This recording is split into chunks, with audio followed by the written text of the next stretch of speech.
ಈ ಸಿನಿಮಾದಲ್ಲಿ ಪ್ರೀತಿಯನ್ನು ಹೆಂಗೆ ಉಳಿಸ್ಕೊಳ್ತಾರೆ, ಆ್ಯಕ್ಟಿಂಗ್ ಹೆಂಗೆ ಮಾಡಿದ್ದಾರೆ ಅಂತ ಕೇಳೋಣ. ಹೇಳಿ ಭಾರ್ಗವ್ ಕೃಷ್ಣ, ನಿಮ್ಮ ರೋಲ್ ಏನು, ಹೆಂಗೆ ಎಫರ್ಟ್ ಹಾಕಿದ್ದೀರಿ ನೀವು? ಸೊ ಮ್ಯಾಮ್, ಇದು ನಂದು ಒಂದು 7-8 months ಟ್ರಾವೆಲ್ ಮಾಡಿದೆ ಸರ್ ಜೊತೆನೆ. ಅವ್ರು ಬೆಳಿಗ್ಗೆ ಎದ್ರೆ ಅವ್ರ ಜೊತೆನೆ ಇರ್ತಾ ಇದ್ದೆ, ನಾನು ಎಲ್ಲೂ ಹೋಗ್ತಾ ಇರಲಿಲ್ಲ. ಈವ್ನಿಂಗ್ ವರ್ಗೂ ಟ್ರಾವೆಲ್ ಮಾಡ್ತಿದ್ದೆ. ಆಕ್ಟಿಂಗ್ ಆಗಲಿ, ಡ್ಯಾನ್ಸ್ ಆಗಲಿ, ಜಿಮ್ ಆಗಲಿ ಎಲ್ಲ ಮುಗಿಸ್ಕೊಂಡು ಆಮೇಲೆ ಸರ್ ಓಕೆ ಅಂದಮೇಲೆ ನಾವು ಸೆಟ್ಟಿಗೆ ಹೋಗ್ತೀವಿ ಅಂತ ಪ್ಲಾನ್ ಮಾಡಾದ್ಮೇಲೆ ತಿರ್ಗಾ ಇನ್ನೊಂದು ತಿಂಗಳಿರಿ ಸರ್ ನೋಡೋಣ ಅಂತ ಹೇಳಿ ತಿರ್ಗಾ 1 month ಪ್ಲಾನ್ ಮಾಡಿ ಆಮೇಲೆ ಸೆಟ್ಟಿಗೆ ಹೋಗಿದ್ದು. ರೈಟ್.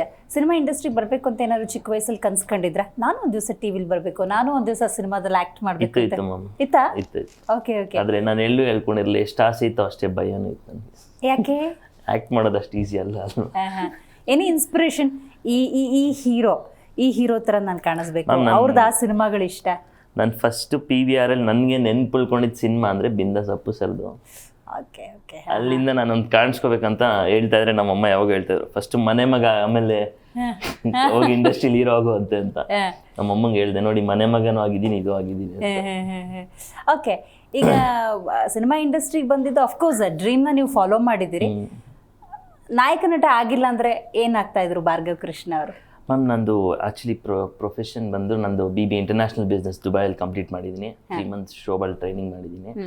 ಪ್ರೊಫೆಷನ್ ಅಂತ ಬಂದರೆ ನಂದು ಬಿಸ್ನೆಸ್ ಮ್ಯಾಮ್. ಪ್ಯಾಷನೇಟ್ ಆಗಿ fully passionate about cinema.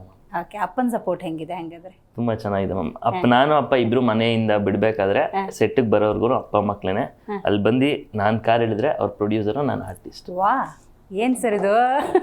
First ತೀರ್ಮಾನ ಅಗ್ರಿಮೆಂಟ್ ಅಂದಾಗಿಲ್ಲ, ಡೈರೆಕ್ಟರ್ ಅಂತ ತೀರ್ಮಾನ ಅಷ್ಟೇ ಅದು ಹೇಳಿದ್ವಿ. ಆಮೇಲೆ ಹೇಳಿದ್ರು ಮನೆಯಲ್ಲೇ ಸೆಟ್ಟಿಗೆ ಬಂದ್ರೆ ನೀವು ಪ್ರೊಡ್ಯೂಸರ್ ಸರ್, ಅವ್ನು ಹೀರೋ ಅಂದೆ. ಎಷ್ಟೇ ನಮ್ದು ತಪ್ಪಿರ್ಲಿ, ಕಿಚ್ಚಾಡ್ಲಿ, ಏನಲ್ಲಿ ಪ್ರೊಡ್ಯೂಸರ್ ಯಾವುದೇ ಕಾರಣಕ್ಕೂ ಇಂಟರ್ಫಿಯರ್ ಆಗ್ತಾ ಇರಲಿಲ್ಲ. ಸರ್ ನಿಮ್ಗೆ ವಯಸ್ಸಿದ್ದೀನಿ, ನಿಮ್ದು ಏನಿದೆ ಅದು ಮಾಡಿ, ನಾಳೆ ದಿನ ಸರ್ ಪ್ರೊಡ್ಯೂಸರ್ ಮಗ ಅನ್ಕೊಂಡು ಸಿನಿಮಾ ಮಾಡಬೇಡಿ ಅಂತ ಡೇ 1 ಹೇಳ್ಬಿಟ್ಟು.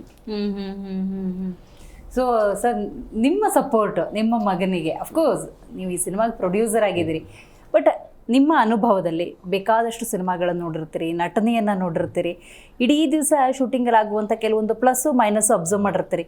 ಸಜೆಷನ್ ಎಕ್ಸ್ಚೇಂಜ್ಗಳು ಅದು ಕೆಲವು ಏನಾರು ನನಗೆ ಅದು ಇಷ್ಟ ಆಗಿಲ್ಲ ಅಂದಾಗ ನಾನು ಯಾವತ್ತು ಮಗನ ಕರೆದು ಹೇಳ್ತಾ ಇರಲ್ಲ. ನಾನು ಏನಾದ್ರು ಡೈರೆಕ್ಟರ್ ಹತ್ರ ಡಿಸ್ಕಸ್ ಮಾಡ್ತಾ ಇದ್ದೆ. ಇಲ್ಲಿ ಚೇಂಜಸ್ ಮಾಡ್ಬೋದು. ನಾನು ಏನೇ ಇದ್ರು ಡೈರೆಕ್ಟರ್ ಹತ್ರ ಡಿಸ್ಕಸ್ ಮಾಡ್ತಾ ಇದ್ದೆ. ಯಾಕೆಂದ್ರೆ ನಾನು ಡೈರೆಕ್ಟರ್ ಎಲ್ಲಿ ಕೂತಿರೋ ಅವ್ರ ಪಕ್ಕದಲ್ಲೇ ಕೂತ್ಕೊಳ್ತಾ ಇದ್ದೆ ಇಡೀ ಸಿನಿಮಾ ಪೂರ್ತಿ. ಆಕ್ಚುಲಿ ಒಂದಿನ ನಮ್ಮ ಮನೆ ಗೃಹಪ್ರವೇಶ ಇತ್ತು. ಆ ಗೃಹಪ್ರವೇಶಕ್ಕೂ ನಾನು ರಾತ್ರಿ ಹೋಗಿ ಬೆಳಗ್ಗೆ ಮುಗಿಸ್ಕೊಂಡು ಇಮಿಡಿಯೇಟ್ಲಿ ಸೆಟ್ಟಿಗೆ ಬಂದಿದ್ದೀನಿ. ಅಷ್ಟು ಜನ ಇದ್ರು. ಮಗನೂ ಕರ್ಕೊಂಡು ಹೋಗಿಲ್ಲ ನಾನು ಅವತ್ತು ಶೂಟಿಂಗ್ಗೆ. ಒಂದು ದಿನ ಗ್ಯಾಪ್ ಕೊಡಬಾರ್ದು ಅನ್ನೋ. ನೀವು ಗೃಹ ಪ್ರವೇಶಕ್ಕಿಲ್ಲ? ಇಲ್ಲ, ನಿಮ್ಮನೆ ಗೃಹ ಪ್ರವೇಶಕ್ಕೆ? ಹೌದು. ಏನಿದು ಅಂದ್ರೆ ಅವರು ದುಬೈಲಿ ಓದ್ತಾ ಇದ್ರು.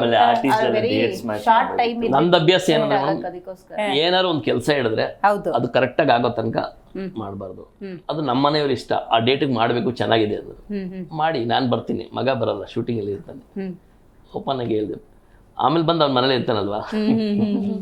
Very nice sir. ಈ ಡೆಡಿಕೇಶನ್ ಬೇಕು. ಇಫ್ ಯು ಸ್ಟಾರ್ಟ್, ನಾವ್ ಏನಾದ್ರು ಸ್ಟಾರ್ಟ್ ಮಾಡ್ತೀವಿ ಅಂದ್ರೆ ಅದನ್ನ ಕಂಪ್ಲೀಟ್ ಮಾಡಬೇಕು, ಸರಿಯಾಗಿ ಮಾಡಬೇಕು. ಹೌದು. ಏನಾದ್ರು ನಾನು ಇವತ್ತು ಬಂದು ನಿಮ್ಮ ಮುಂದೆ ಇಲ್ಲಿ ಕುತ್ಕೊಂಡಿದ್ದೀನಿ ಅಂದರೆ ಆ ಆಟ ಇಂದಾನೆ ನಾನು ಇವತ್ತು ಆಟ ಛಲದಿಂದಾನೆ ಇವತ್ತು ನಾನು ಒಂದು ಸಿನಿಮಾ ಮಾಡಿ ಕುತ್ಕೊಂಡಿದ್ದೀನಿ ಅಂದರೆ ಅದೇ ಕಾರಣ. ಅದಿಲ್ಲ ಅಂದರೆ ಮನುಷ್ಯ ಎಷ್ಟೇ ಅವನು ಏನೇ ಮಾಡಲಿ, ಸೋಮಾರಿ ಆದರೆ ಸೋಮಾರಿನೇ ಇರೋ ತನಕ ಕಷ್ಟ. ನಮ್ಗೆ ಏನೇ ಕೊಟ್ಟರು ನಾನು ಬೆಳಗ್ಗೆ ಇವತ್ತು ನನ್ನ ಡ್ಯೂಟಿ ಏನು ಮಾಡಬೇಕು ನಾನು ಮಾಡ್ತಾನೆ ಇದ್ದೀನಿ. ಆಯಿತಾ? ಸುಮ್ಮನೆ ಕುತ್ಕೊಂಡಿದ್ರು ತಿನ್ಬೋದು, ಅದು ಮನುಷ್ಯತ್ವ ಅಲ್ಲ. ಅದು ಅದಕ್ಕೆ ನಾವು ಡ್ಯೂಟಿ ಮಾಡ್ತಾ ಇದ್ದೀನಿ ಇವತ್ತು ಅಷ್ಟೇ.